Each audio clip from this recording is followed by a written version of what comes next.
కలుగునుగాక. Amen. Praise the lord. చూడండి నాన్న,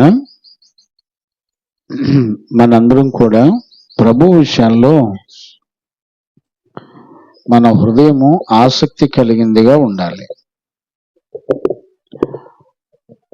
దేవుని మాటను బట్టి మనందరం కూడా ఆసక్తి కలిగినటువంటి వారిగా ఉండాలి. ఆశ ఆసక్తి లేకుండా దేవుని సన్నిధిలో మనమేం పొందుకోలేం. దేవునికి మహిమ కలుగునుగాక. Praise the Lord. ఈరోజు మనం నేర్చుకునేటువంటి విషయాలన్నీ కూడా పరిశుద్ధాత్ముడు మనతో మాట్లాడుతున్నటువంటి విషయాలను మనం గుర్తుపట్టాలి. మనందరం కూడా మోకరించి ప్రార్థన చేసుకుందాం. మోకరిద్దాం, ప్రార్థన చేసుకుందాం. స్తోత్రం స్తోత్రం స్తోత్రం స్తోత్రం స్తోత్రం స్తోత్రం స్తోత్రం స్తోత్రం. దేవుడు మాట్లాడే ప్రతి మాట జీవము కలిగింది.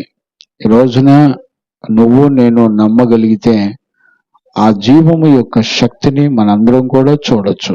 ప్రార్థన చేసుకుందాం. మహాపరిశుద్ధుడు అయిన మా కన్న తండ్రి, ఈ దినాన పునరుద్ధాన దినాన నీ శక్తి కలిగిన బలమైన స్వరాన్ని వినడానికి కృప దయచేయండి. నీ బిడ్డలమైన మమ్మల్ని అందరినీ మీరు దర్శించండి.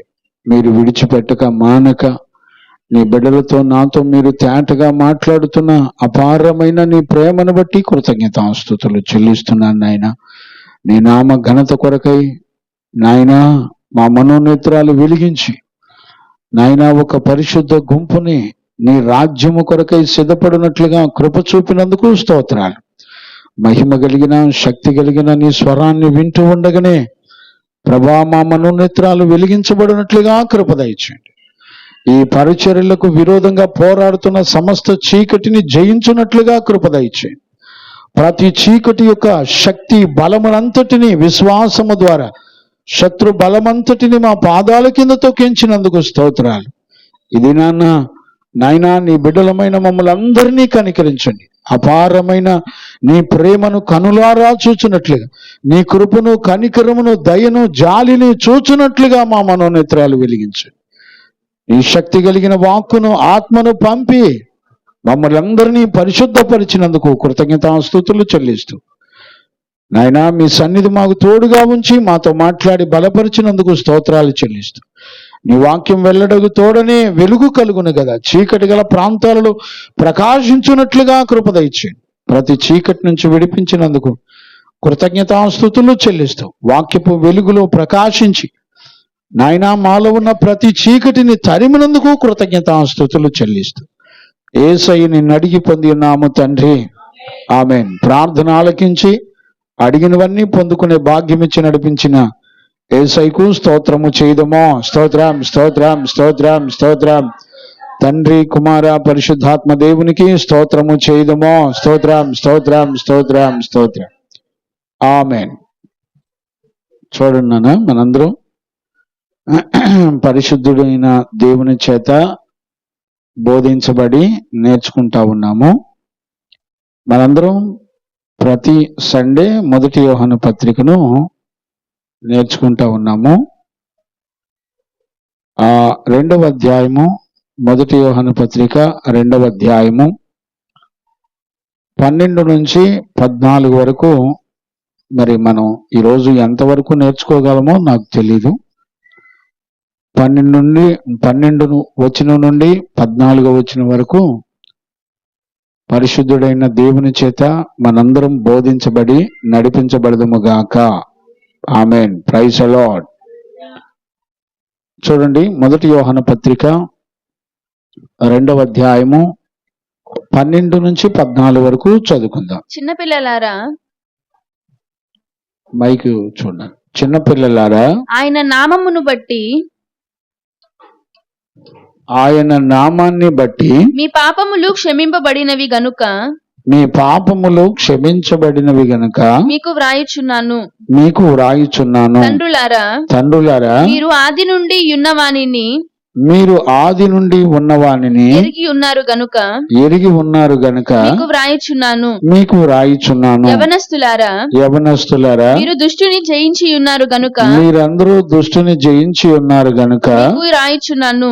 మీకు వ్రాయిచున్నాను. చిన్న పిల్లలారా, చిన్న పిల్లలారా, మీరు తండ్రిని ఎరిగి ఉన్నారు గనుక మీరందరూ తండ్రిని ఎరిగి ఉన్నారు గనుక మీకు వ్రాయుచున్నాను. మీకు రాయిచున్నాను. తండ్రులారా, తండ్రులారా, మీరు ఆది నుండి ఉన్నవానిని ఎరిగి ఉన్నారు గనుక మీరు ఆది నుండి ఉన్నవానిని ఎరిగి ఉన్నారు గనుక మీకు వ్రాయుచున్నాను. మీకు వ్రాయిచున్నాను. యవనస్తులారా, యవనస్తులారా, మీరు బలవంతులు, మీరందరూ కూడా బలవంతులు. దేవుని వాక్యము మీ యందు నిలుచుచున్నది. దేవుని యొక్క వాక్యము మీ యందు నిలుచుచున్నది. మీరు దుష్టుని జయించి ఉన్నారు గనుక మీరు దుష్టుని జయించి ఉన్నారు గనుక మీకు వ్రాయుచున్నాను. మీ అందరికీ రాయిచున్నాను. ఈ లోకమైనను చాలు 14 వరకు. మనందరికీ ఈ లేఖనాల్లో 12, 13, 14 3 వచనాలు చదివాం కదా. 3 వచనాల్లో అర్థం కానిది ఏమైనా ఉందా? ఒకసారి ఆలోచించండి. అర్థం కాని విషయాలు ఏమైనా ఉన్నాయా? మళ్ళొకసారి చదువునానా? పిల్లలందరూ చెవిగల వారు వింటారు. చిన్న పిల్లలారా, ఇప్పుడు చూడండి, చిన్న పిల్లలారా, మనకు అర్థం కానిది ఏముంది? చిన్న పిల్లలారా, ఆయన నామమును బట్టి ఆయన నామమును బట్టి మీ పాపములు క్షమింపబడినవి గనుక. ఎంత క్లారిటీగా ఉందో చెప్పండి. ఆయన నామాన్ని బట్టి మీ పాపములు క్షమించబడి ఉన్నవి గనుక మీకు రాస్తున్నాను. ఆలోచించండి. ఈ మాటలో మనకు అర్థం కానిది ఏమైనా ఉందా? ఏమో, ఎవరెవరు ఎంతవరకు ఆలోచిస్తున్నారో నాకు తెలియదు. ఒక మాట దేవుడు మాట్లాడడానికి కారణాలు ఉంటాయి. దేవుడు ఎప్పుడు కూడా ఒక మనిషితో మాట్లాడేటప్పుడు ఆయన ఉద్దేశాలు ఉంటాయి. ఒక మనిషి దేవుని యొద్దకు వచ్చినప్పుడు దేవుడు మాట్లాడే ఉద్దేశం ఏమై ఉంటది అని మనకి తెలియచేసేదే బైబిల్. బైబిల్ ఎప్పుడు కూడా మన గురించి, మన సంగతులను గురించి, దేవుని గురించి, దేవుని సంగతులను గురించి, మనకి మనందరి గురించినటువంటి దేవుని యొక్క సంకల్పం మన పట్ల ఏమైందో మాట్లాడేదే వాక్కు, లేకపోతే బైబిల్. గమనించారా? ఒక విలువని విలువగా గమనించకపోతే మన మధ్యలో జరిగే ప్రమాదాలు చాలా ఎక్కువగా ఉంటాయి. ఇప్పుడు చూడండి, 12వ వచనం చదివినప్పుడు అందులో మనకి ఏదైనా అర్థం కానిది ఏమన్నా ఉందా? మరలా చెప్తున్నాను, నేను మరలా చెప్తున్నాను. మరలా చెప్పడం వెనక ఉద్దేశం ఏంటి? ఒకసారి మాట్లాడిన మాట రెండోసారి మాట్లాడేటప్పుడు దాని డెప్త్ పెరుగుతుంది, దాని విలువ పెరుగుతుంది. ఈరోజు ఇక్కడ మీరు గనక 12, 13, 14 3 వచనాల్లో రిపీటెడ్ వర్డ్స్ ఎక్కువ ఉంటాయి. రిపీట్. మనం చదివేటప్పుడు దైవజనుడు ఎలా బోధిస్తున్నాడు, ఏ సంగతుల గురించి మాట్లాడుతున్నాడు అనేది మీరు బైబిల్ చదివే విధానాన్ని నేర్చుకోవడం చాలా అవసరం. ఈ 3 వచనాల్లో ఒక రకంగా మనం బైబిల్ స్టడీని ఎలా నేర్చుకోవాలో కూడా చెప్పుకోవచ్చు. ఇప్పుడు మనకి 12వ వచనం అర్థం కానిది ఏం లేదు కదా. ఏమని చెప్తున్నాడు? చిన్నపిల్లలారా, ఆయన నామమును బట్టి మీ పాపములు క్షమించబడి ఉన్నవి గనుక మీకు రాస్తున్నాను. ఓకే, ఈ మాట అర్థమైంది. ఇందులో ఏమన్నా కన్ఫ్యూజ్ అయ్యే ఏమన్నా ఉందా రాజయ్య? నాకు తెలిసేం లేదు. 13వ వచనం కూడా చదువునానా? తండ్రులారా, మీరు ఆది నుండి ఉన్నవానిని ఎరిగి ఉన్నారు గనుక. తండ్రులారా, మీరు ఆది నుండి ఉన్న వారిని ఎరిగి ఉన్నారు గనుక మీకు వ్రాయుచున్నాను. ఈ మాట ఏమన్నా అర్థం కానిది ఏమన్నా ఉందా? తండ్రులందరికీ రాస్తున్నాడు. ఆది నుండి మీకు ఏం తెలుసో దాని గురించే నేను మీకు రాస్తున్నానని చెప్పాడు. అవునా కదా? ఇందులో అర్థం కానిది ఏముంది? ఓకే, 13వ వచనం కంటిన్యూ చేయనా? యవనస్తులారా, చూడండి, మళ్ళీ యవనస్తులారా, మీరు దుష్టుని జయించి ఉన్నారు గనుక మీరు దుష్టుని జయించి ఉన్నారు గనుక మీకు వ్రాయుచున్నాను. మీకు రాస్తున్నాను. చిన్నపిల్లలు ఈ మాట ఏమన్నా అర్థం కాలేదా? అంటే మొట్టమొదట చిన్నపిల్లలారా మీకు రాస్తున్నాను అన్నాడు, మీరు పాపాన్ని జయించారని చెప్పాడు. రెండవది తండ్రులారా, మీరు ఏమన్నాడు? మీరు ఆది నుండి ఎరిగి ఉన్న వారిని మీరు ఆల్రెడీ ఎరిగి ఉన్నారు, దానిని గురించే మీకు రాస్తున్నాను అన్నాడు. యవనస్తులారా, మీరు యవనస్తులారా మీరు దుష్టుని జయించి ఉన్నారని మాట్లాడుతుంది. ఇందులో అర్థం కాదు ఏముంది? 14వ వచనం కూడా చదువునానా? చిన్నపిల్లలారా, మళ్ళీ రిపీట్ అగైన్. పైన 2 వచనాలు 12, 13 వచనాలు మళ్ళీ రిపీటెడ్ గా ఉంటది. 14వ వచనం చదువునానా? చిన్నపిల్లలారా, మీరు తండ్రిని ఎరిగి ఉన్నారు గనుక, మీరు ఆల్రెడీ తండ్రిని ఎరిగి ఉన్నారు గనుక మీకు వ్రాయుచున్నాను. ఇప్పుడు ఈ మాట ఆల్రెడీ పైన ఉందిగా, మళ్ళీ చెప్తున్నాడు. నేనేమంటానంటే, ఒక దైవజనుడు చెప్పిన వాక్యమే మళ్ళీ చెప్పాడు అనుకోండి, వినేవాళ్ళు ఉంటారంటే ఇదంతా విన్నదేగా అనిపిస్తుంది.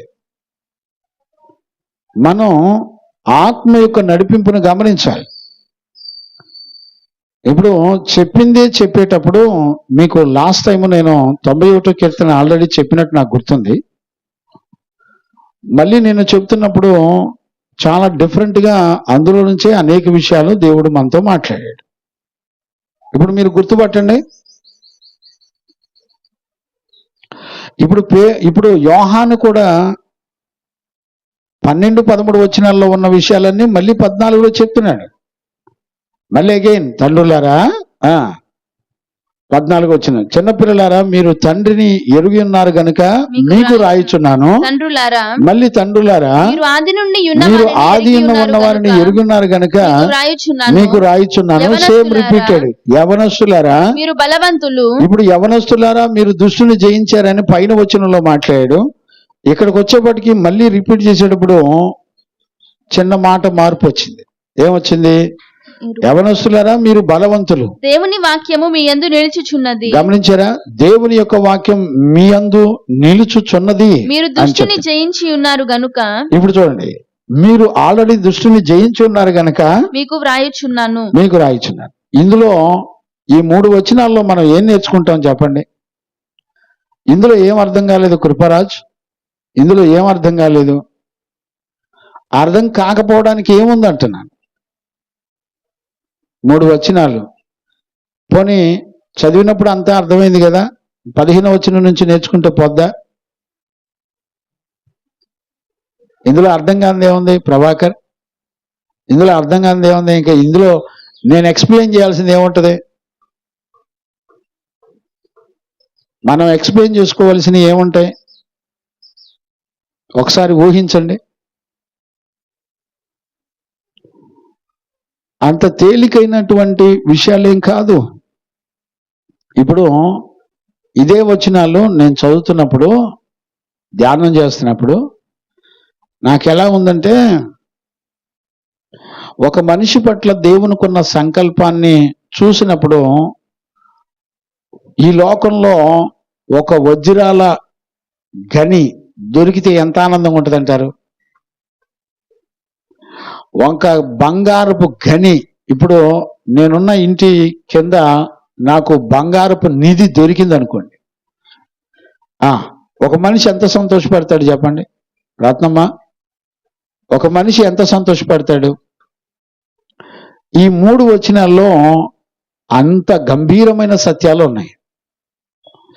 ఇప్పుడు చూడండి, ఈ 11వ వచనం వరకు, అంటే మొదటి అధ్యాయము 2వ అధ్యాయం 11వ వచనం వరకు చూస్తే, ఇప్పటిదాకా మనం చదివిన అన్ని వచనాలు ఏది చూసినా, అయితే నువ్వు చీకటి, లేకపోతే నువ్వు వెలుగైతావు, ఇదిగో మీరు నీ దేవుడైన యెహోవాని అబద్ధీకునిగా చేస్తున్నావు అని, అంటే ఒక రకంగా ఈ మొదటి అధ్యాయం 1వ వచనం నుండి 2వ అధ్యాయం 11వ వచనం వరకు ఏ వచనం చూసినా భయాన్ని పుట్టించే విధంగా ఉన్నాయి.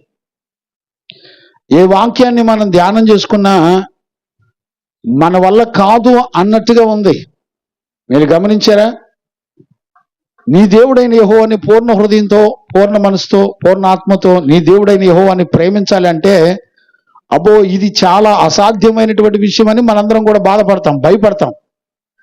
నిన్ను వల్లే నీ పొరుగు వారిని ప్రేమించు అని అంటే, అలా గనుక నీ దేవుణ్ణి నిన్ను వల్లే నీ పొరుగు వారిని ప్రేమించకపోతే నువ్వు ఒక చీకటి అని వాక్యం మాట్లాడేటప్పుడు ఖచ్చితంగా మన హృదయాల్లో భయం వేస్తుంది. ఈ జీవితం నేను చేయగలనా? ఈ జీవితం నా వల్ల అవుతుందా? ఈ జీవితాన్ని నేను సంపూర్ణంగా చేయగలనా? దేవుని ఎదుట నేను ఈ జీవితం చేసి నిలబడగలనా? చాలా మందికి అనుమానం వస్తుంది. 11వ వచనం వరకు అలాంటి గందరగోళం మధ్యలో భయంగా మనందరం కూడా వాక్యాన్ని విన్నాం.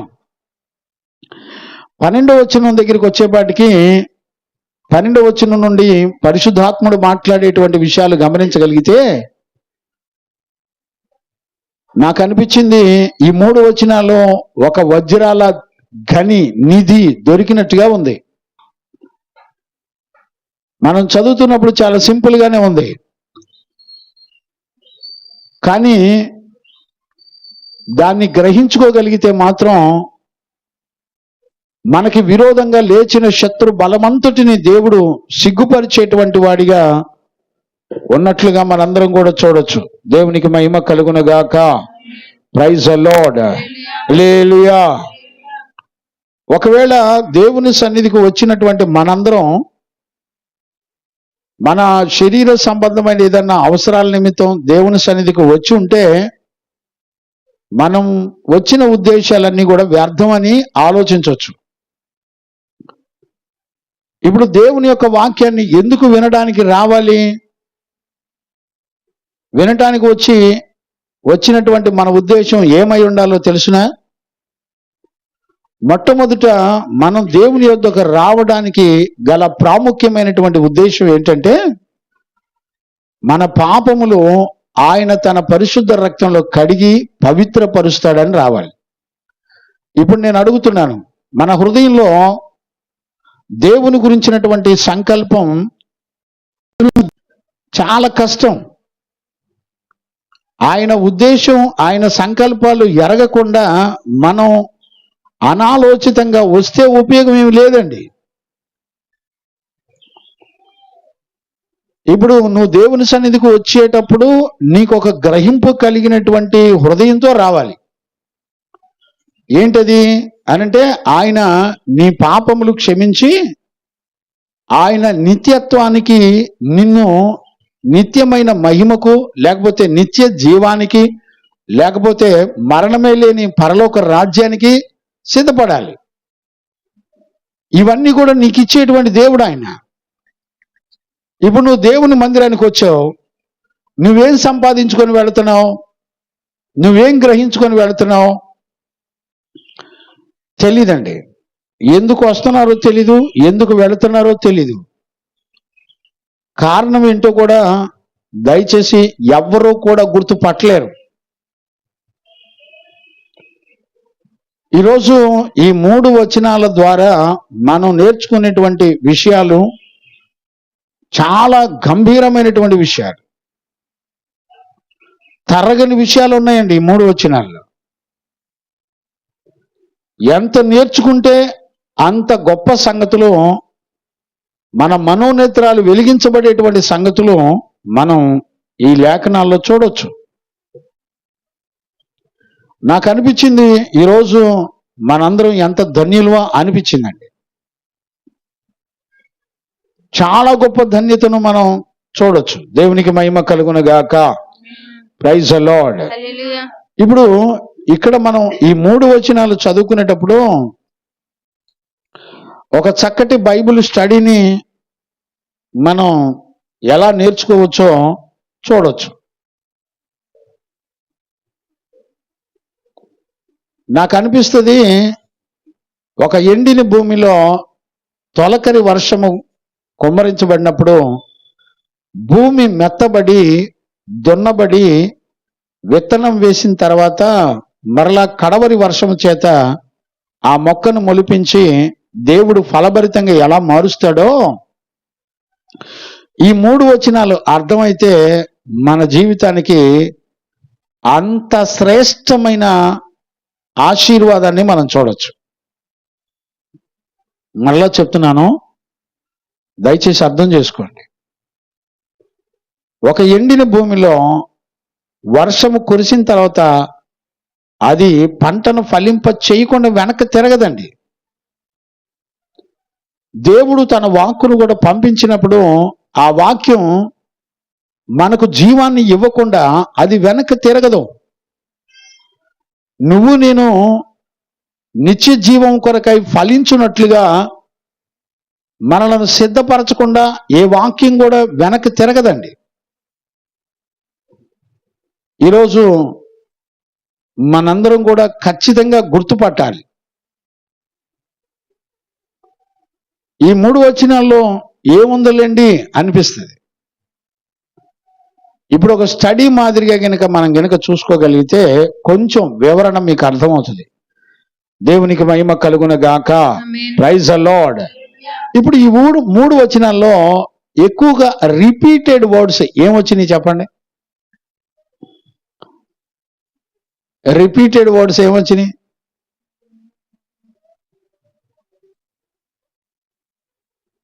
చూడబుద్ధి కావట్లేదా?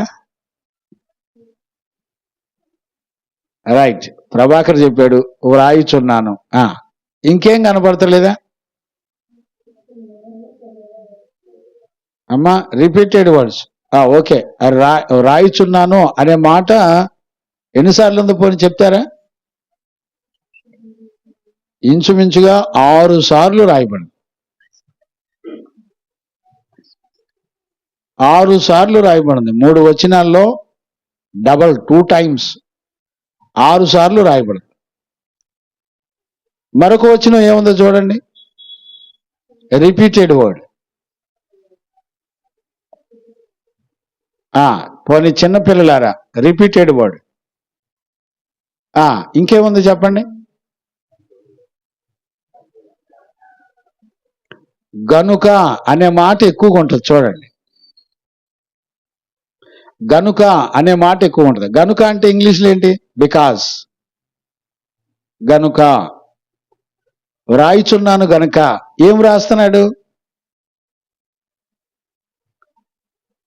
పోనీ మీరు చూడండి అక్కడ ఎన్ని గ్రూపులు ఉన్నాయి? పోనీ నేను ఒక్కటే అంట. ఎన్ని గ్రూపులు ఉన్నాయి చెప్పండి? ఎన్ని గ్రూపులు? ఇస్సాక్. ఇప్పుడు చూడండి మా ఇస్సాక్ ఎలా చెప్తాడో చూసారా ఎప్పుడన్నా? ఇస్సాక్ ముఖం చూసారా? 3 చూసారా? ఒంగోలు దెయ్యాన్ని తగిలించుకొని నోరేమో 3 అంటుంది, తలేమో ఇటు తిప్పుతుంది. ఆడికి వదిలింది ఆ దెయ్యం, ఆడికి వదిలి ఈడికి పట్టుకుంది. ప్రశాంతమ్మ ఎదరగరా, ప్రపంచంలో ఎవడు పిలవడరా ప్రశాంతమ్మ అని, నేను ఒక్కడే తప్ప. రా ఎదరగరా. దొరగారు చూసారా? ఫుల్ హ్యాండ్ పోయి హాఫ్ హ్యాండ్ వచ్చింది. మీరు అందరూ గుర్తుపట్టాలి. వాడు ఇక షర్టు మారిన దగ్గర నుంచి వాడు వంకర మెలికలు, అసలు వాడికి ఏమవుతుందో అర్థం కావట్లే. అమ్మయ్యా, మా రాజు ఎంతైనా డిపార్ట్మెంట్ కాబట్టి కట్ చేసేసాడు దాన్ని. చూసారా? అట్లా ఉండాలి. కట్ చేసి పార్ట్ వేరు చేస్తే దెబ్బకి మళ్ళీ ఆ బంక్ ఇప్పుడు రాదుగయ్యా. ఇప్పుడు నోటితో మాట్లాడినానా? రిపీటెడ్గా ఏముంది? మీకు రాయిచున్నాను, రిపీటెడ్గా గనుక మీకు రాయిస్తున్నాను. ఇప్పుడు ఎన్ని గుంపులు ఉన్నాయి అక్కడ? నేను ఒక్కటే అంట. ఒక్క గుంపే ఉందంట. ఎలా తెలుసుకుంటారు చెప్పండి? ఈ రోజున ఒక లేఖను చదువుతున్నప్పుడు మనం ఎలా స్టడీ చేయాలి అంటే ఈజీగా అర్థమైపోయినట్టే ఉంది కదా. 3 వచనాలు చాలా అద్భుతంగా ఉంది కదా. 3 వచనాలు చాలా రిలీఫ్గా ఉంది, మనకు అర్థమైపోయింది. ఆ వచనాలను బట్టి మనకి రిపీటెడ్గా ఏమేమి ఉన్నాయో మనకు అర్థమైంది. అక్కడ ఎంతమంది ఉన్నారో మనకు అర్థమైంది.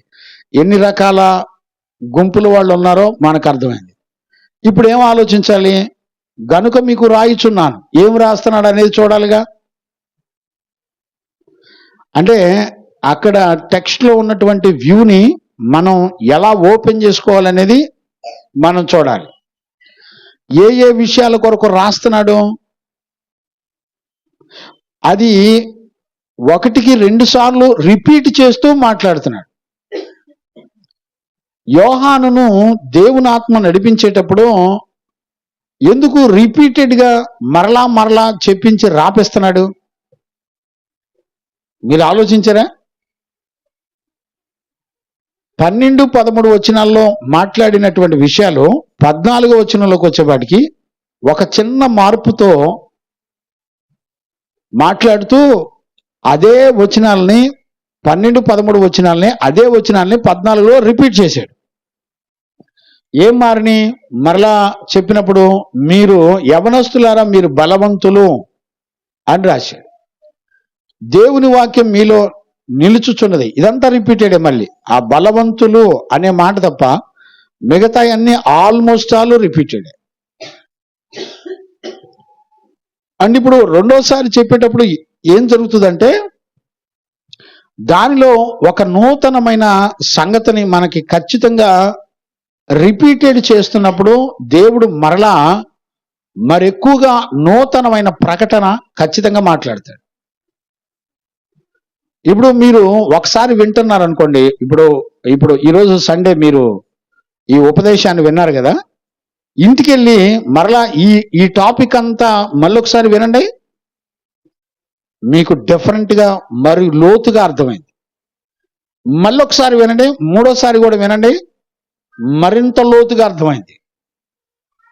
మీరు ఎప్పుడు విన్నా అందులో నుంచి ఒక కొత్తదనాన్ని, నూతనత్వాన్ని దేవుడు తీసుకొచ్చి మాట్లాడుతూ ఉంటాడు. ఈ విషయాలు మనందరం కూడా ఖచ్చితంగా గుర్తుపట్టాలి. దేవునికి మహిమ కలుగును గాక. Praise the lord. ఇప్పుడు చూడండి, రిపీటెడ్గా మనం మాట్లాడుకునేటువంటి విషయాల్లో చిన్నపిల్లలారా అనే మాటతో ప్రారంభించాడు.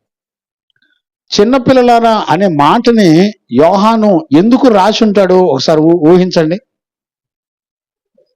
ఎందుకు రాసి ఉంటాడు?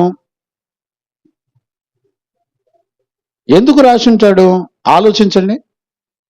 ఇంచుమించుగా యోహాను అపోస్తలుడిగా కొన్ని సంవత్సరాలు ఆయన సేవ చేసి ముగింపు కాలానికి, అంటే ఇంచుమించుగా వృద్ధాప్య కాలానికి వచ్చినప్పుడు ఆయన మాట్లాడుతున్న మాట ఏంటంటే, అక్కడున్న వారందరినీ సూచించి మాట్లాడే ప్రప్రదమైన మాట ఏంటంటే, నా పిల్లలారా. ఇప్పుడు నా పిల్లలారా అని మాట్లాడుతున్నటువంటి విషయం అందరి కొరకు మాట్లాడుతున్నాడా, లేకపోతే కొంతమంది వరకు మాట్లాడుతున్నాడా అనేది మనం విడదీసి చూడాలి. ఇప్పుడు మనకి ఎలా అర్థమవుద్ది? ఇప్పుడు మొదటి 12వ వచనం చదువునానా? చిన్నపిల్లలారా ఆయన నామము బట్టి, ఆయన నామాన్ని బట్టి పాపములు క్షమింపబడినవి గనుక మీకు వ్రాయుచున్నాను. మీకు రాస్తున్నాడు. మంచిది. తండ్రులారా మీరు ఆది నుండి ఉన్నవానిని, ఇప్పుడు చూడండి, మీరు ఆది నుండి ఉన్నవారిని ఎరిగి ఉన్నారు గనుక మీకు వ్రాయుచున్నాను. ఇప్పుడు చూడండి, పైన వచ్చిన చిన్నపిల్లలకి రాశాడు కదా, చిన్నపిల్లలారా మీ పాపములు క్షమించబడి ఉన్నదని గనుక మీకు రాస్తున్నాను అన్నాడు కదా. నేనేమంటానంటే, కింద వచనంలో పెద్దవాళ్ళతో మాట్లాడేటప్పుడు తండ్రులారా అని మాట్లాడినప్పుడు తండ్రులకి పాప క్షమాపణ అవసరం లేదా? పిల్లలకు ఒకరికైనా? నా మాట మీరు జ్ఞానంగా అర్థం చేసుకో. పోనీ రివర్స్లో ఆలోచించండి. 2వ వచనం 13వ వచనం, తండ్రులరా మీరు ఆది నుండి ఉన్న వారిని ఎరిగి ఉన్నారు కనుక మీకు రాస్తున్నాను. ఇప్పుడు చిన్నపిల్లలు ఆది నుండి ఉన్న వారిని దేవుడైన యెహోవాను ఎరిగి ఉండరా? ఎరిగి ఉండటం వాళ్ళకి అవసరం లేదా? తండ్రులకు ఒక్కళ్ళకే ఆది నుండి ఉన్న వారిని ఎరిగి ఉండాలని రూల్ ఏమైనా ఉందా? మరి పిల్లలకు అక్కర్లేదా? బిడ్డల గురించి దేవుని వాక్యం ఏం చెప్తుంది? మీరు బాల్య దినములోనే ప్రభు యొక్క శిక్షలోను బోధలోను వారిని పెంచండి. అవునా కదా? బాల్య దినమునందే నీ సృష్టికర్తను స్మరణకు తెచ్చుకోండి, గుర్తు తెచ్చుకోండి.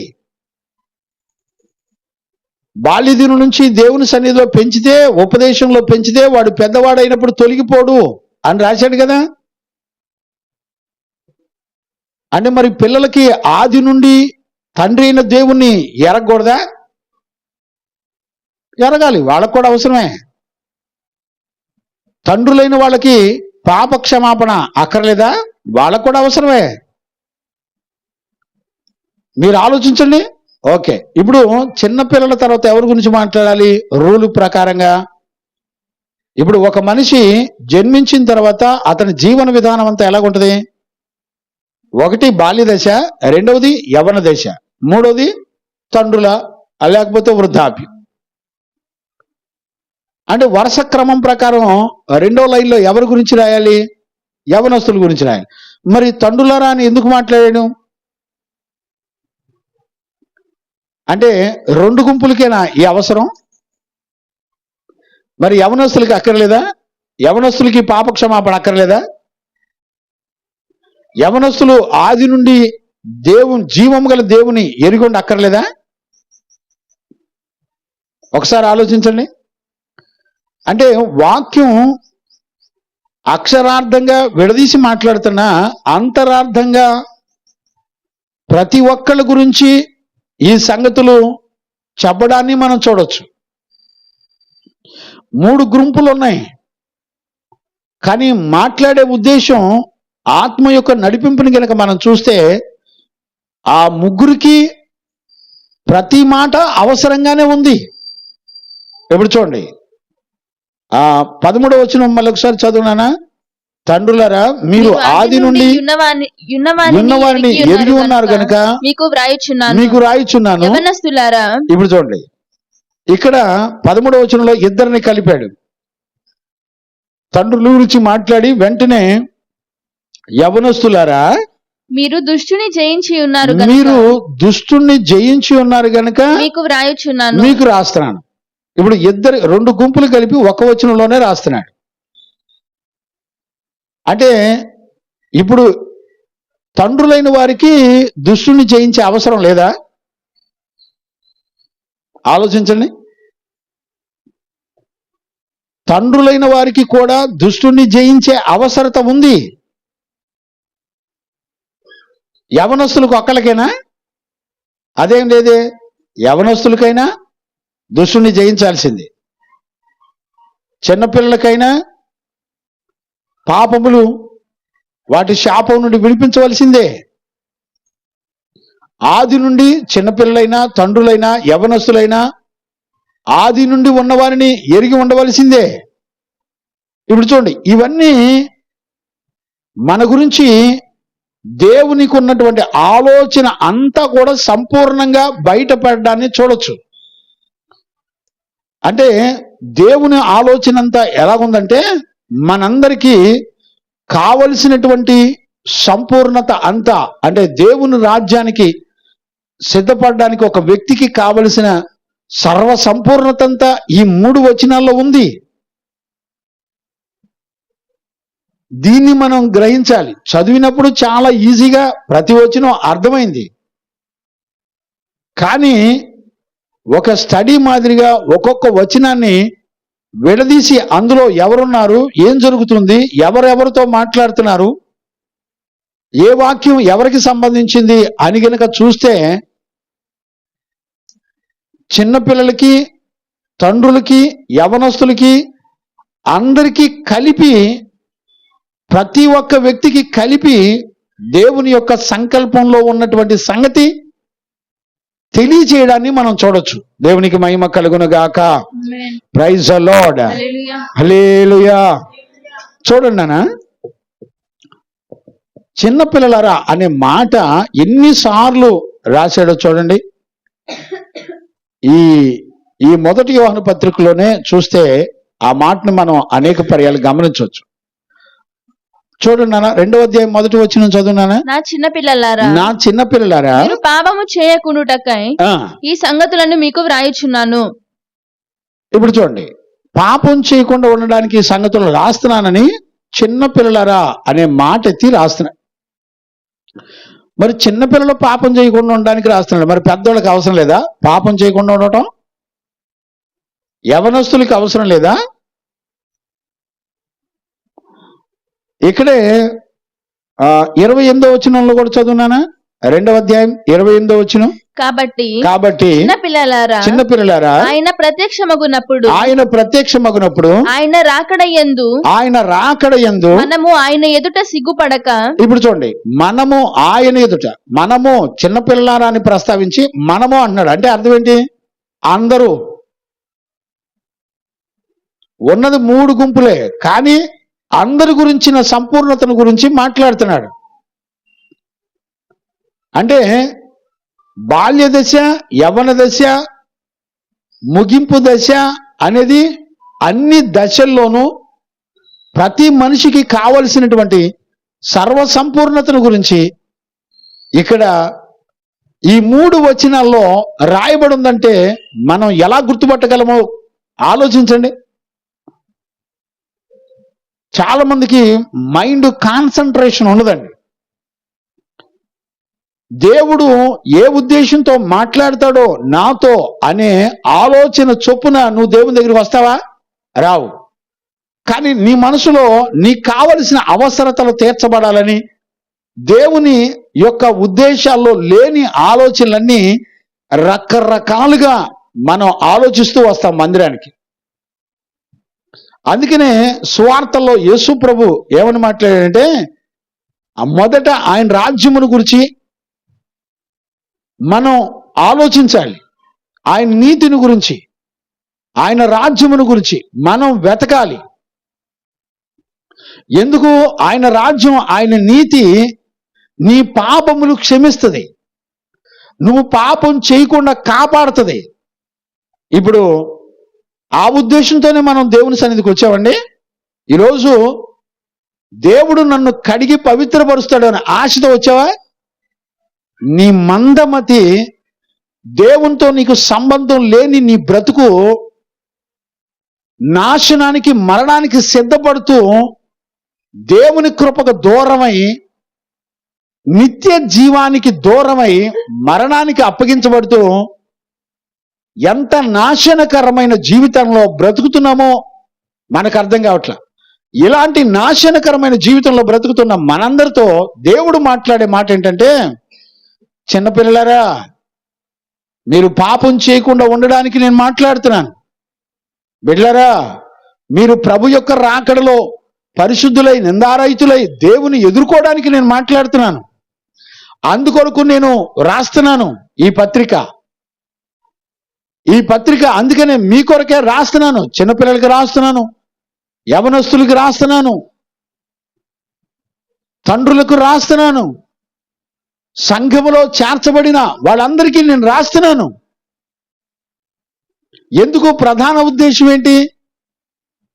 మీ కొరకు దేవుడు సిద్ధపరిచిన నిత్య రాజ్యం కొరకు మిమ్మల్ని కాపాడుకోవడానికి ఆయన సిద్ధపరిచిన వాటిని, ఆయన జీవాన్ని నీ కొరకు దేనిని సిద్ధపరిచాడో దానిని గురించి ఆయన నీతో మాట్లాడడానికి సంఘముగా నిన్ను నన్ను ఏర్పరచుకున్నాడు ఆయన. ఇప్పుడు సంఘంలోకి వచ్చేటప్పుడు నీకేం ఆలోచన రావాలి? ఆయన నీకు నిత్యజీవం ఇస్తాడని, ఆయన విశ్వాసము ద్వారా లోకమును పాపమును జయించే ఒక అభిషేకాన్ని ఇస్తాడని, ఆయన ఈరోజు నాతో మాట్లాడుతున్నప్పుడు నా పాపములని అడిగి పవిత్రపరుస్తాడని, ఇక మరి ఎన్నడూ కూడా పాపము చేయని ఒక జీవితాన్ని నాకు ఇస్తాడని, పునరుద్ధానంలో నేను ప్రభువుని ఎదుర్కోవడానికి నన్ను సిద్ధపరచగలడని నమ్మి వచ్చారండి. నమ్మి వచ్చారా? నమ్మి నడిపించబడి వచ్చారా? ఏముండదండి. ఏమో నేనేం మాట్లాడాలో నాకు అర్థం కాదు. నీ హృదయంలో ఎలాంటి వాంఛ, ఆశ, ఇష్టం ఏమాత్రం ఉండదండి. ఇప్పుడు మన హృదయంలో కనపడేది ఏంటో తెలిసిన, అంత జీవితం ఎవడు చేస్తాడండి, నా వల్ల కాదు. ఓడిపోయిన వాడికి శిక్షావిధి ఉంటది. మీకు ఒక మెరకల్ చెప్పనా, ఈ వచనాలు గ్రహించుకోగలిగితే మనకి విరోధంగా లేచిన అపవాదిని, వాడి యొక్క నేరారోపణని, వాటన్నిటిని కూడా దేవుడు తుత్తినీలు చేసే ఒక బలమైన దేవుని యొక్క సంగతులను గురించి రాయబడినటువంటి విషయాలు ఇవి. మరలా చెప్తున్నాను, మన మీద నిత్యము నేరారోపణ మోపుతున్న అపవాదిని, మనకు శిక్షావిధి కలగాలని కోరుకునే అపవాది యొక్క ప్రతి ఆలోచనని, మనం చేసిన ప్రతి అతిక్రమాన్ని, మనం ఓడిపోయిన ప్రతి బ్రతుకులో మనందరికీ జయమిచ్చి మనందరి పక్షాన మరణాన్ని సిగ్గుపరిచి మనకి నిత్య జీవం ఇచ్చేటువంటి దేవుని యొక్క సంకల్పాన్ని ఈ 3 వచనాల్లో చూడొచ్చు. అర్థం కాదు, చాలా సింపుల్గా చదువుతుంటే చాలా సింపుల్గా ఉన్నట్టుగా ఉంటుంది, కానీ గ్రహింపు రాదు, అర్థం కాదు. ఎవరో ఒకళ్ళు మాదిరి చూపించాలి కదా, ఎవరో ఒకళ్ళు మాదిరి కనపరచాలి కదా. ఇప్పుడు చూడండి, మనందరి హృదయాల్లో ప్రతి విషయంలోనూ, దేవుడు మాట్లాడిన ప్రతి విషయంలోనూ నేను సంపూర్ణునిగా లేను అని వాటముని అంగీకరించే ఒక మనసు కలిగి ఉంటాం. ఎలాగ చెప్పండి? ఇప్పుడు చూడండి, ఒక వ్యక్తి, ఒక శత్రువు యుద్ధానికి మన మీదకి వచ్చాడు అనుకోండి, లేకపోతే మనల్ని చంపడానికి వస్తున్నాడు అనుకోండి. ఇప్పుడు అతన్ని ఎదిరించడానికి మన దగ్గర ఏ ఆయుధాలు లేవనుకోండి, ఏం చేస్తారు చెప్పండి? ఏం చేస్తారు? సరెండర్ అయిపోతారు. అయ్యా నేను జయించలేను, అయ్యా నా పాపాన్ని నేను జయించలేను, నా చూపును నేను జయించలేను, నా నోటి మాటలు నేను జయించలేను, నా త్రాగుబోతనాన్ని నేను జయించలేను, నా వ్యభిచారాన్ని నేను జయించలేను, అయ్యా నా వల్ల కావట్లేదు, నేను ఓడిపోయాను అని అంటాం. ఇప్పుడు ఈ 3 వచనాల వెనక దేవుని యొక్క కృపను, ఆయనిచ్చే జీవాన్ని మనం చూడగలగాలి. ఇప్పుడు చూడండి, మన శత్రువు అంటే ఎవరు? అపవాది. ఇప్పుడు వాడి డ్యూటీ ఏంటి చెప్పండి? ఇప్పుడు వాడి డ్యూటీ ఏమంటుందో, ఏం చేస్తాడో తెలిసిన? వాడి పద్ధతి అంతా ఏంటో చెప్పనా?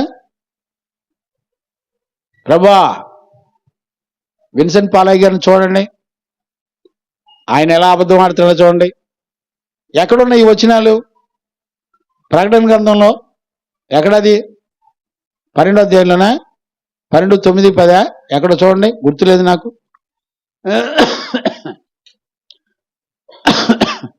రేయింబవళ్ళు మీ విరోధి అయిన అపవాది 12వ వచనమా? మన సహోదరుల మీద నేరారోపణ మోపును అని ఉంటుంది చూడండి. ఎన్నో వచనం? 10వ వచనం చదువునాను. మరియు ఒక గొప్ప స్వరము పరలోకమందు ఇలాగు చెప్పుట వింటిని రాత్రింబవళ్ళు మన దేవుని ఎదుట మన సహోదరుల మీద నేరము మోపువాడైన అపవాది పడద్రోయబడి ఉన్నాడు గనుక. ఇప్పుడు చూడండి, నేరము మోపువాడైన అపవాది పడద్రోయబడి ఉన్నాడు గనుక ఇప్పుడు రక్షణయు శక్తియు రాజ్యమును మన దేవుని వాయను. కొట్టండి, చప్పలు కొట్టండి గట్టిగా, దేవునికి మహిమ కలుగును గాక. ఇప్పుడు మన మీద నేరారోపణ మోపుతున్నటువంటి అపవాదికి, మనకు శిక్షావిధి పడాలని కోరుకునే అపవాదికి దేవుడిచ్చే సమాధానం ఏంటో తెలిసిన? ఇప్పుడు రక్షణయు శక్తియు రాజ్యమును మన దేవుని వాయను. ఇప్పుడు అధికారము ఆయన క్రీస్తు దాయను. ఎలాగా చెప్పండి? ఇప్పుడు చూడండి ఎలాగో.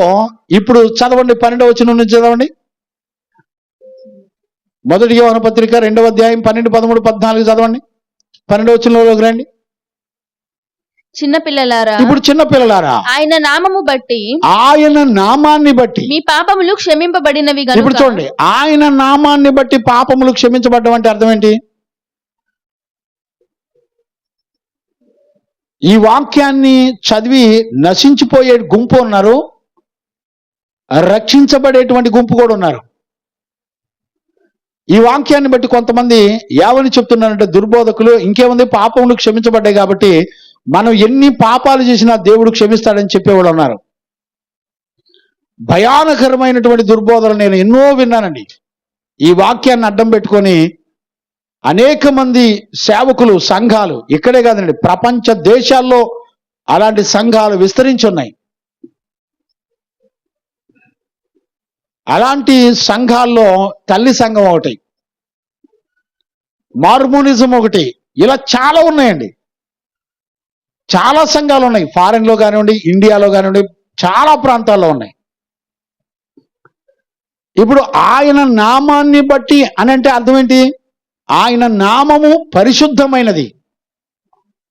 ఒక వ్యక్తి దేవుని పరిశుద్ధతను అంగీకరించినప్పుడు అతని పాపములని క్షమించబడతాయి. అంటే ఆయనిచ్చే క్షమాపణ ఇక ఏ అపవాది కూడా నీ మీద నేరారోపణ చేయడానికి వీలు లేనంతగా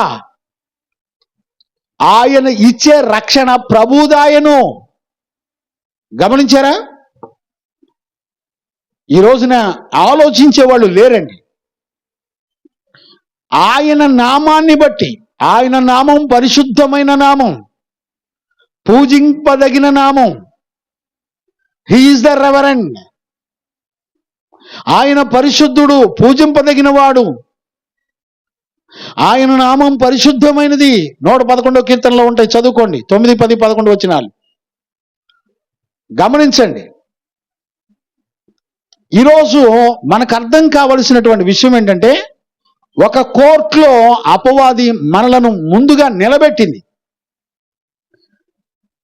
ఇప్పుడు అపవాది ఏమని చెప్తుంది? విన్సెంట్ పాలయ్య గారిని చూడండి. ప్రభా, అతను ఆడిన అబద్ధాలు, అతను చేసిన పాపం అన్నిటిని మీరు చూడండి ప్రభా అని కోర్టులో కేసు ఫైల్ చేసి పోలీస్ స్టేషన్లో అప్పగిస్తే, పోలీస్ స్టేషన్లో వాళ్ళు మనల్ని కోర్టుకు తీసుకెళ్ళి మన మీద నేరారోపణ మోపుల్ని అన్నీ నిజమే. ఇప్పుడు అపవాది నేరారోపణలు మోపి రుజువు చేసి చూపించినప్పుడు మనందరం ఏం చేస్తాం చెప్పండి? నిజమే అని ఒప్పుకొని మనం ఓడిపోయాం అని నిలబడతాం. అక్కడ మరకలేంటో తెలిసిన?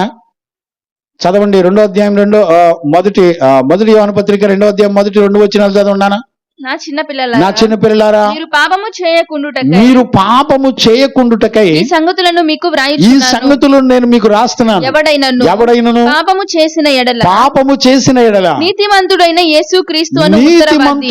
యేసుక్రీస్తు అనేటువంటి ఉత్తరవాది తండ్రి యొద్ద మనకున్నాడు. కొట్టు చప్పులు కొట్టి గట్టిగా దేవునికి మహిమ కలుగును గాక. ఇప్పుడు అపవాది నిన్ను కోర్టులో తీసుకెళ్లి నిలబెట్టి నీ పాప దోషాలన్నిటిని చూపించి రుజువు చేసి నీకు శిక్షపడి నువ్వు నిత్య నరకానికి వెళ్ళిపోవాలని నీ మీద నేరారోపణ చేసేటువంటి అపవాది నిలబడినప్పుడు తండ్రి కోర్టులో నీ తరపున ఒక న్యాయాధిపతిని, యాజ్ ఎ లాయర్ని, ఉత్తరవాది అంటే ఎవరు? మన తరపున మాట్లాడడానికి న్యాయాధిపతి ఎవరు? లాయర్. ఆయన ఎవరంట? యేసుక్రీస్తు. ఇప్పుడు తండ్రి ఏమంటాడు తెలిసిన? మన పక్షాన ఒక లాయర్ని నిలబెడతాడు. ఆ లాయర్ ఎవరు? యేసుక్రీస్తు. ఆయన లేచి కోర్టులో నిలబడి అపవాది వేసినటువంటి నేరాలన్నిటినీ ఆయన కోర్టులో నిలబడి ఏమంటాడు తెలిసిన? తండ్రి, ఇదిగో నీ కుమారుడు చేసిన ప్రతి పాపానికి ఇదిగో నేను గాయపరచబడ్డాను. పాపం మరణాన్ని కోరుకుంది గనక మరణానికి నేను వెల చెల్లించాను. అమూల్యమైన పరిశుద్ధమైన నా రక్తమును నేను కార్చి నేను వెల చెల్లించాను. ఇదిగో తండ్రి, తన పాపానికి కలిగిన శాపమంతటిని నేను భరించాను. ఆ ఉగ్రతంతా నేను భరించాను, నేను క్షమించాను, నేను విడిచిపెట్టాను అని మన తరపున లాయరు వాదించినప్పుడు ఇంకా అపవాది నిలబడతాడండి? నిలబడతాడా? దేవుని చేత మనందరం కనికరించబడుతున్నాం, క్షమించబడుతున్నాం, మంచిదే. ఈ రోజున మనం ఏమంటున్నాం తెలిసిన, గత కాలాన్ని మొత్తాన్ని మన పొరుగు వాళ్ళని జ్ఞాపకం చేసుకొని ఎంచి నేరారోపణ చేస్తూ అపవాది కంటే మన సహోదరులు మన మీద నేరాలు మోపే వాళ్ళు ఎక్కువైపోయారు. మనుషుడా, నువ్వేం విత్తుతావు అదే పంట నీకు కోయబడుతుంది, అదే పంట నీకు విత్తబడుతుంది, నువ్వు అదే పంట కోస్తావు. ఇప్పుడు చెప్పండి, నిన్ను వల్ల నీ పొరుగుని ప్రేమించండి అంటే నువ్వేం ప్రేమిస్తావు? అపవాదిలాగా నేరారోపణ మోపేవాడిగా ఉన్నావు. కానీ యేసుక్రీస్తు అనే లాయర్ ఏం చేస్తున్నాడు తెలిసిన, తండ్రి అనే జడ్జి దగ్గర, అయ్యా పాపం మరణాన్ని కోరుకుంటుంది గనక మరణానికి వెల చెల్లించాను నేను, అతని పాపానికి శిక్ష నేను అనుభవించాను అని యేసుక్రీస్తు యొక్క ప్రేమ అడ్డుపడింది. ఇప్పుడు అదే విషయాన్ని మనం అక్కడ ప్రకటన పుస్తకం 12వ అధ్యాయం 11-12 వచ్చినాడు చదివింది అదే. మరొకసారి చదువునానా? మరియు 10, 11, 12 వచ్చినాడు చదువునానా? ఒక గొప్ప స్వరము పరలోకమందు ఇలాగు చెప్పుట పరలోకమందు ఇలాగు చెప్పుట వింటిని, రాత్రింబగళ్ళు రేయింబవళ్ళు మన దేవుని ఎదుట మన సహోదరుల మీద నేరము మోపువాడైన. ఇప్పుడు గమనించారా? ఎవరు చెప్పే మాట ఇది? దేవుడు తన వాక్కు ద్వారా ప్రత్యక్షమై తన బిడ్డలందరితో మాట్లాడుతున్నాడు. అయ్యా సహోదరులారా, మీ అందరి మీద నేరారోపణ మోపేటువంటి రేయింబవళ్ళు, నువ్వు కలలో అపవిత్రుడవైన, నీ ఆలోచనలో అపవిత్రుడవైన, నీ బ్రతుకులో, నీ ప్రవర్తనలో, నీ చూపులో, నీ మాటలో, నువ్వే స్థితిలో ఉన్నా నీ మీద నేరారోపణ మోపేటువంటి అపవాది ఉన్నాడు. కంటిన్యూ చేయనా? పడద్రోయబడి ఉన్నాడు గనుక, అపవాది పడద్రోయబడి ఉన్నాడు గనుక ఇప్పుడు రక్షణయు శక్తియు రాజ్యమును దేవుని వాయెను. ఇప్పుడు చూడండి, మన దేవుని అయిపోయింది రక్షణ, శక్తి అనంటే అర్థం ఏంటి? శక్తి అంటే ఈ లోకంలో అన్నిటినీ జయించేటువంటి పరిశుద్ధాత్మ అభిషేకం. పరిశుద్ధాత్ముడు తప్ప మన హృదయంలో దేవుని ప్రేమను, మన సహోదరులను ప్రేమించే ప్రేమను కుమ్మరించగలిగిన శక్తి పరిశుద్ధాత్మకు మాత్రమే ఉంది. మన యోహాను పత్రికలో నేర్చుకున్నట్టుగా 2 ఆజ్ఞలు ప్రాముఖ్యమైన ఆజ్ఞలు. ఆ 2 ఆజ్ఞలు, నీ దేవుడైన యెహోవాను ప్రేమించు, నిన్ను వలె నీ పొరుగువాన్ని ప్రేమించు. ఈ 2 ఆజ్ఞలను ఒక మనిషి జీవితంలో సంపూర్ణంగా నెరవేర్చేది ఎవరు తెలిసిన? పరిశుద్ధాత్మ. నేను అడుగుతున్నాను, పరిశుద్ధాత్మ గుర్తులు ఉన్నాయండి? అన్య భాషల వరాలు ఉన్నాయా? పరిశుద్ధాత్మ పంచిచ్చిన వరాల్లో ఒకటన్న ఉందా? ఏవీ లేకపోయినా నేను ఇప్పుడు చనిపోతే పరలోకం వెళ్ళిపోతానని భ్రమపడమాక. పరిశుద్ధాత్ముడు మాత్రమే దేవుని ప్రేమించే హృదయాన్ని నీకు ఇవ్వగలడు. కావాలంటే రోమాపత్రిక 5వ అధ్యాయం 5వ వచనం చదవన్నానా? రోమాపత్రిక 5వ అధ్యాయం 5వ వచనం. ఎందుకనగా ఈ నిరీక్షణ మనలను సిగ్గుపరచదు. మనకు అనుగ్రహింపబడిన పరిశుద్ధాత్మ ద్వారా దేవుని ప్రేమ, ఇప్పుడు చూడండి, దేవుని ప్రేమ మన హృదయములలో కుమ్మరింపబడి ఉన్నది. ఏలయనగా మనం ఇంకను బలహీనులమై ఉండగా క్రీస్తు యుక్త కాలమున భక్తిహీనుల కొరకు చనిపోయెను. ఇప్పుడు గమనించారా? భక్తిహీనులమైన మన కొరకు ప్రాణం పెట్టాడు. ఇప్పుడు మన దగ్గర ఏ ఆయుధాలు లేవు. ఇప్పుడు శత్రువు ఎదుట లొంగిపోయాం, కోర్టులోకి తీసుకెళ్లాడు, తీర్పు తీర్చుతున్నాడు. తీర్పు తీర్చి జడ్జిమెంట్ చేసే టయానికి మన తరపున లాయర్ వచ్చాడు. ఆయన ఎవరు తెలిసిన? ప్రభువైన యేసుక్రీస్తు. ఆయన వచ్చి మన పక్షాన వాదించాడు, మనకు రావాల్సిన శిక్ష అంతా భరించాడు. ఈ సంగతులన్నీ కూడా నీకు తెలియజేసి దేవుణ్ణి ప్రేమించే మనసు నీకిచ్చి, నిన్ను వల్లే నీ పొరుగువారిని ప్రేమించే మనసు నీకిచ్చేది ఎవరు చూసినా? పరిశుద్ధాత్మ. దేవునికి మహిమ కలుగును గాక. Praise the Lord. ఈరోజు మనకు అర్థమవుతుందండి, ఆయన శక్తియు రాజ్యమును తన కుమారుడు ఆయను. ఆ మాట మళ్ళీ ఒకసారి చదువున్నాను. 12వ అధ్యాయం ప్రకటన పుస్తకం. ఇప్పుడు రక్షణయు శక్తియు రాజ్యమును మన దేవుని వాయను. ఇప్పుడు రక్షణయు శక్తియు రాజ్యమును మన దేవుని వాయను. ఇప్పుడు నీకు పరలోక రాజ్యం ఇవ్వాలన్నా మన దేవుని వాయనం. ఇప్పుడు నీకు ఏ ఆయుధం ఇచ్చాడు తెలుసా? ఇప్పుడు మన చేతికి దేవుడు ఏ ఆయుధం ఇచ్చాడు చెప్పండి? మన మీద రేయింబవులు నేరారోపణలు మోపుతున్నటువంటి అపవాది మీద మన పక్షంగా పోరాడడానికి ఒక లాయర్ని దేవుడు పెట్టాడు. ఇప్పుడు మనకి ఆయుధంగా దేవుడు మనకేమిచ్చాడు తెలిసిన? దేవునికి మహిమ కలుగును గాక. ఇప్పుడు యేసు క్రీస్తు ద్వారా ఆయన మనలను నీతిమంతులుగా చేశాను. కొట్లు చప్పలు కొట్టి గట్టిగా దేవునికి మహిమ కలుగును గాక. యేసు క్రీస్తు ద్వారా ప్రతి పాపిని నీతిమంతుడిగా చేశాడు. ఇప్పుడు ఏమంటాడు తెలిసిన? నా పిల్లల్లో చూడండి, మచ్చ లేదు, డాగు లేదు, కళంకం లేదు, ముడత లేదు. వాక్యము చేత ఉదక స్నానం చేయించాను. తన వాక్కును పంపి, తన ఆత్మను పంపి, ఆయన పరిశుద్ధ రక్తాన్ని చిందించి, ఆయన రక్తంలో కడిగి, ఆత్మ ద్వారా కడగబడి, పరిశుద్ధపరచబడి నీతిమంతునిగా చేశాను. ఈరోజు నీకు ఇచ్చిన ఆయుధం ఏంటో తెలిసిన? దేవుడు నీ జీవితంలో మచ్చ డాగు లేకుండా, శత్రువు నీ మీద నేరారోపణ మోపటానికి వీలు లేని ఆయన నీతిని, ఆయన పరిశుద్ధతను నీకు నాకు అనుగ్రహించాడు. దేవునికి మహిమ కలుగును గాక. ఇప్పుడు ఏమంటున్నాడు తెలిసిన? యేసు క్రీస్తునందు ఆయన నామం ఉందు. ఆ మాట చదువున్నానా? చిన్నపిల్లలారా 12వ వచనం, మొదటి యోహాను పత్రిక 12వ వచనం. చిన్నపిల్లలారా 2వ అధ్యాయం 12వ వచనం. చిన్నపిల్లలారా ఆయన నామమును బట్టి పాపములు క్షమింపబడినవి గనుక. ఇప్పుడు మీ పాపములు క్షమించబడినవి గనుక ఇప్పుడు మీకు రాస్తున్నాను. తండ్రులారా, ఇప్పుడు మనకు ఒక ఆయుధం ఏంటో తెలిసిన?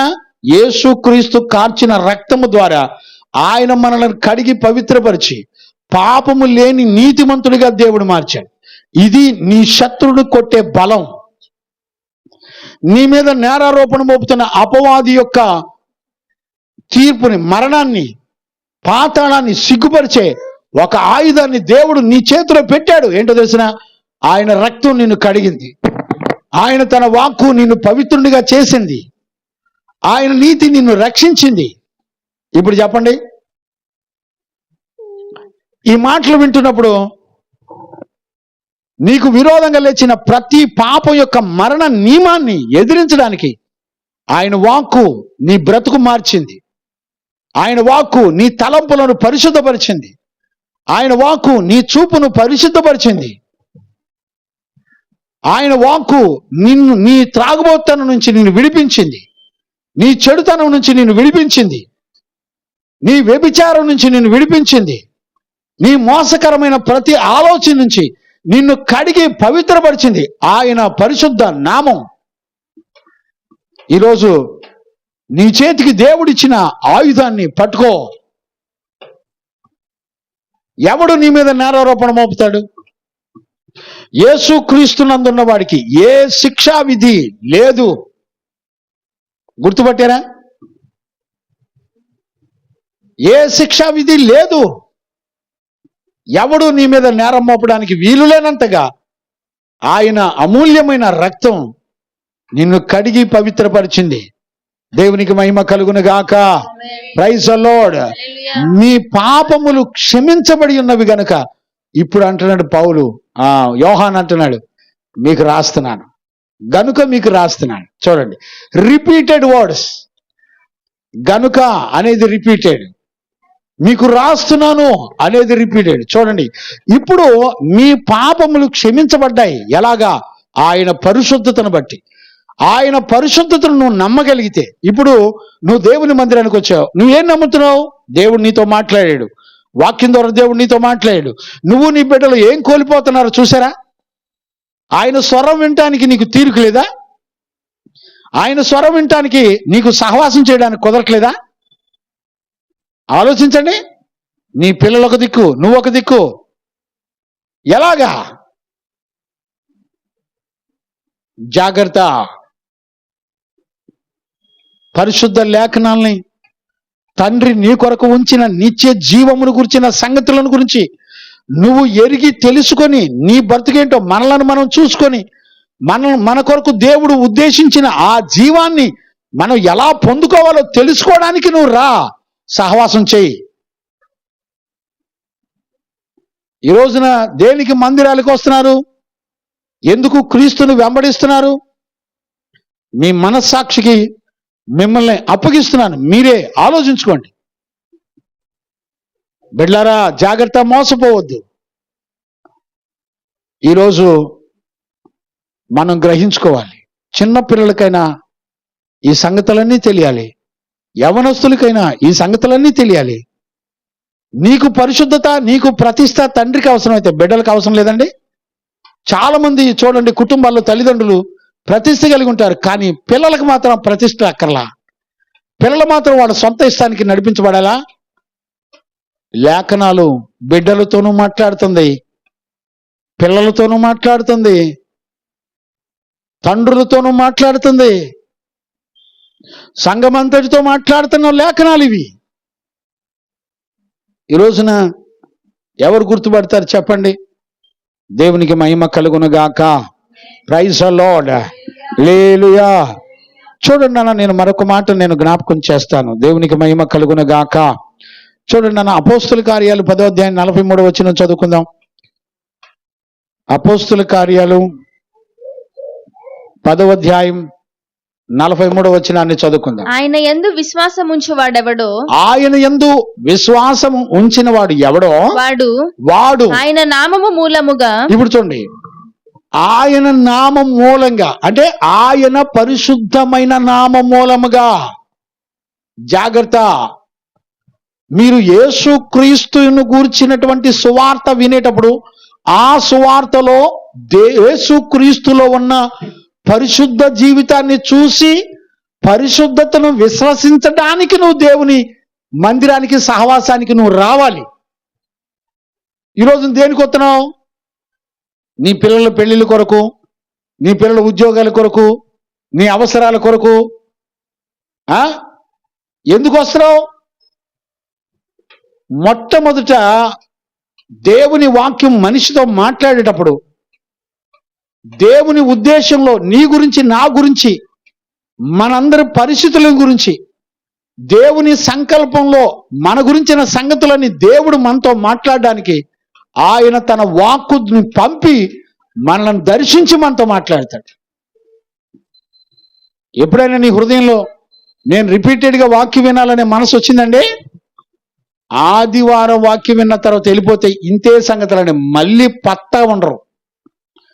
మళ్ళీ వాక్యం చదువుతారో లేదో తెలియదు, కనీసం ఏ డౌట్ కూడా అడగరు. అయ్యా దైవజనుడా, నేను వాక్యం చదువుతున్నాను, నాకు పలాంటి డౌట్ ఉంది, పుస్తకాలు ఉన్నాయి, నేను ఒక బుక్ చదువుతాను, నాకు ఇవ్వండి, ఎవడన్నా అడుగుతున్నారండి?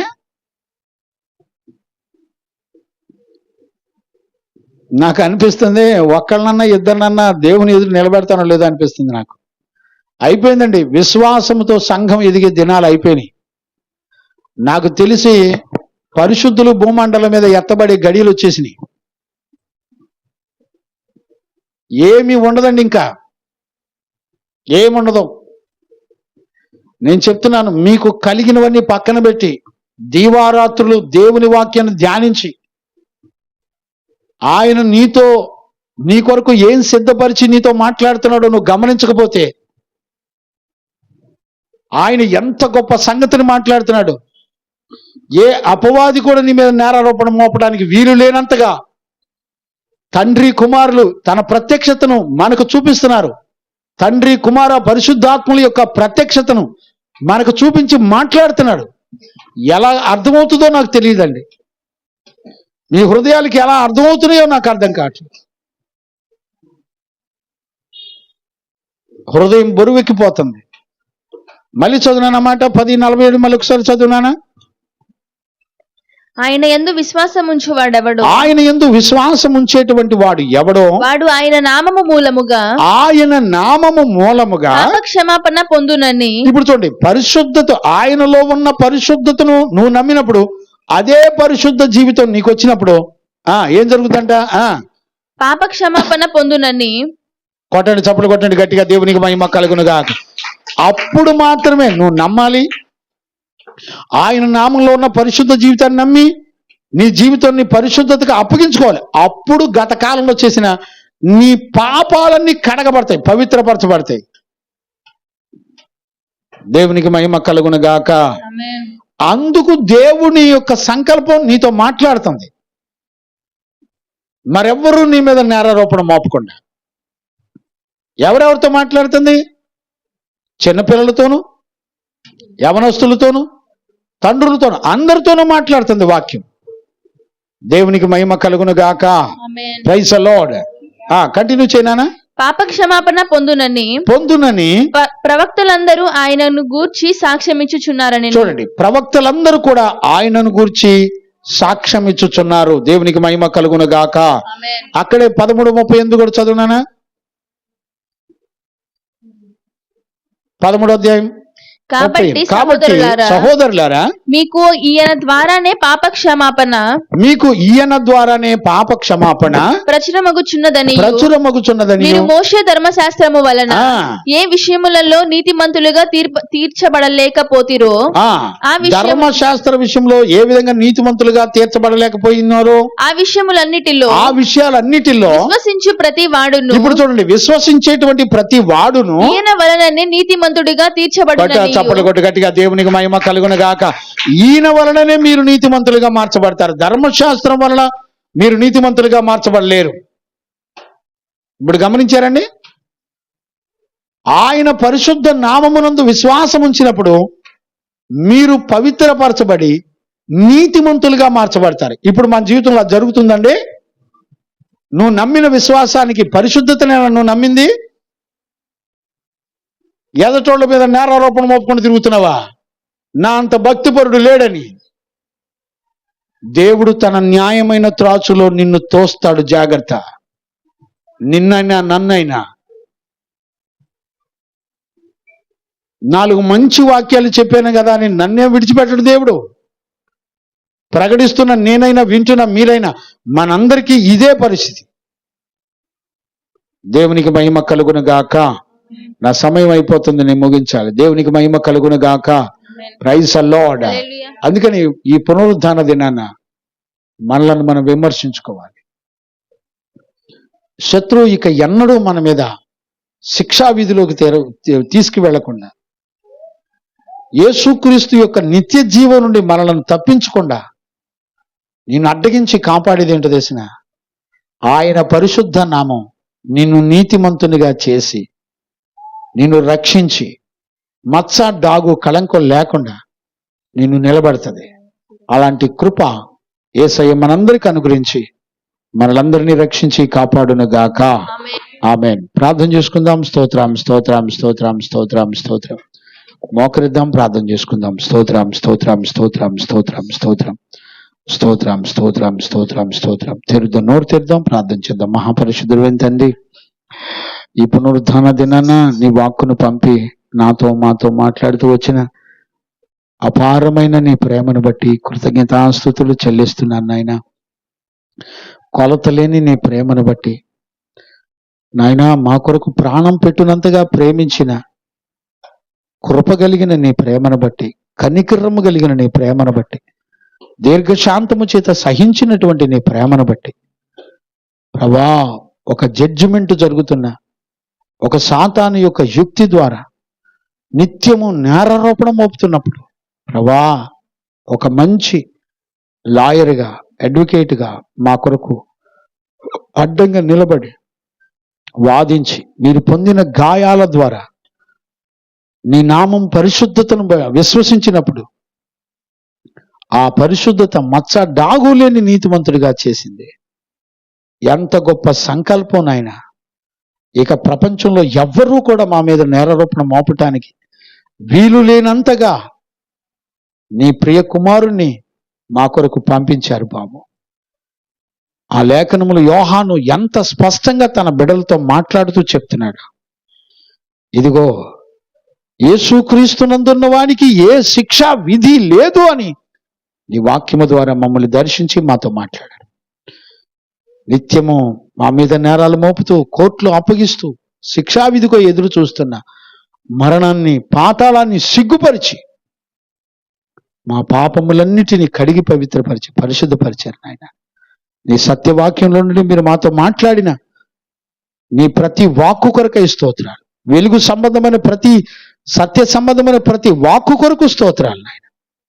నీ వాక్యం వెల్లడగిన తోడనే మాలో వెలుగు ప్రకాశించున్నట్లుగా ప్రతి చీకటి కలిగిన మరణాలను సిగ్గుపరిచినందుకు కృతజ్ఞతాస్తుతులు చెల్లిస్తూ నీ బిడ్డలమైన మమ్మల్ని అందరినీ పవిత్రపరిచి పరిశుద్ధులుగా చేసి నీతిమంతులుగా చేసి మహిమగల నీ రాకడ కొరకు మమ్మల్ని అందరినీ మీరు సిద్ధపరిచినందుకు కృతజ్ఞతాస్తుతులు చెల్లిస్తూ యేసయ్య నిన్ను అడిగి పొందినాము తండ్రి, ఆమేన్. ప్రార్థన ఆలకించి అడిగినవన్నీ పొందుకునే భాగ్యం ఇచ్చి నడిపించిన యేసయ్యకు స్తోత్రము చేయదమో. స్తోత్రం స్తోత్రం స్తోత్రం స్తోత్రం. తండ్రి కుమార పరిశుద్ధాత్మ దేవునికి స్తోత్రము చేయదమో. స్తోత్రం స్తోత్రం స్తోత్రం స్తోత్రం స్తోత్రం.